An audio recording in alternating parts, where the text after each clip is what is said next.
Hi, my name's Daisy and today I'm going to be doing my top 5 of 2014 so far, and I will probably do another top 5 later on in the year if I have any more favourite books, but so far I have 5 that I really love and I want to tell you about, and it's kind of a surprising mixture of books because they're under different genres and everything else. The first book, which is not in chronological order, none of these are, it's just how I took them off my bookshelf, is Fire and Flood by Victoria Scott. Now, this book is one of those ones that if you like The Hunger Games, you will enjoy this, however, it is not The Hunger Games. Teller's brother is dying and he needs a cure, and basically there's a thing called the Brimstone Bleed, which is a massive race, and they go through the jungle and the desert in this book, and they have to sort of deal with all the different terrains and everything that happens in it, and if they win, they get a cure, so that means that she can save her brother's life, so she goes into the Brimstone Bleed to be able to do this. It was absolutely amazing, this book. I did a live show on it and Victoria Scott herself actually joined in, and it was one of the best moments of booktube-ness this year.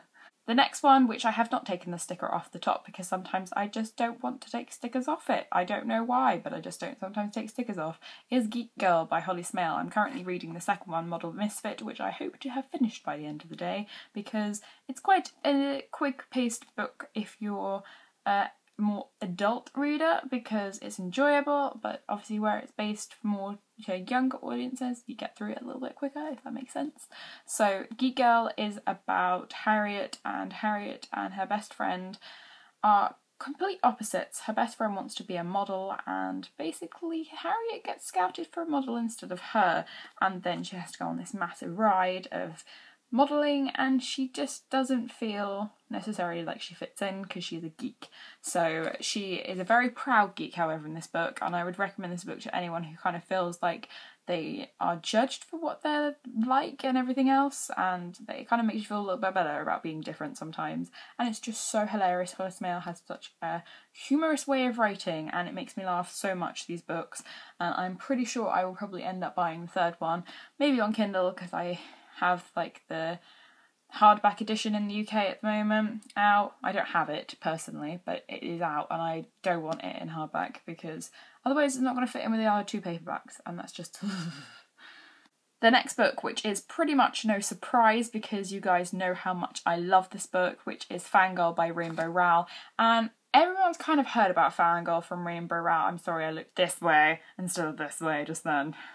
If you have not heard of Fangirl for whatever reason, Fangirl is about Kath, and she goes to a college, the same one which is university for us, and she is there with her twin sister, but they're in different halls and everything else, and she's dealing with sort of being separated for the first time, and she writes Simon Snow fanfiction, which is kind of like Harry Potter fanfiction, and basically she just has to deal with everything, and she runs into Levi, who is just... So it's basically just a ride of her having to go through the turmoils of going to college, and I have never been to university, so it was kind of nice being able to read from someone else's perspective of university. However, I would just say pick it up because Rainbow Rowell is awesome. I have met her. She is awesome. Just saying. And the next book, which is super, super shiny, is Splintered by A.G. Howard. I love this book. Equally, I did a live show for this one as well with Casey and Sarah, and we had A.G. Howard actually in the comment section who was then replying to everything.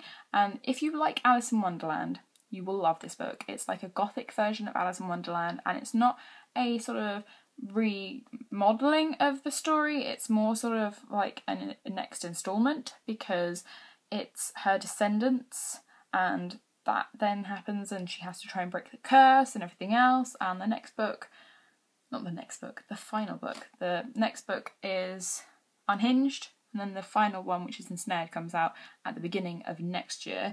So we might be doing a live show for that. So Splintered is just... it's really good, and it's always a decision whether you like Morpheus more or Jeb more, but I'm a Jeb girl, so everyone always goes like that whenever I say that. And the very final book, which is so heavy, so I'm going to put it down just after I show you it, because it's a 700-page book and it's really, really heavy.